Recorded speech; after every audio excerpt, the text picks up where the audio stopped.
आकिल ने एक दिन ये दिल से कहा, भूले भटके की रहनुमा हूं मैं,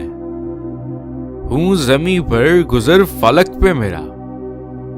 देख तो किस कदर रिसा हूं मैं, काम दुनिया में रहबरी है मेरा, मिसले खिज्र खुजिस्ता पा हूं मैं, हूं मुफस्सिर किताब हस्ती की, मजहरे शान किबरिया हूं मैं, बूंद एक खूं की है तू लेकिन गैरते लालिबे बहा हूं मैं। दिल ने ये सुनकर कहा, ये सब सच है, पर मुझे भी तो देख, क्या हूं मैं,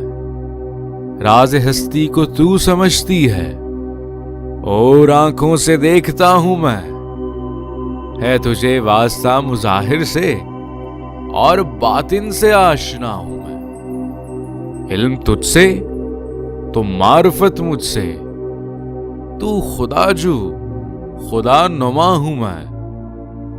इल्म की इंतहा है बेताबी, इस मर्ज की मगर दवा हूं मैं, शम्मा तू महफिले सदाकत की, हुस्न की बज़्म का दिया हूं मैं, तू ज़मानो मकां से रिश्ता पा,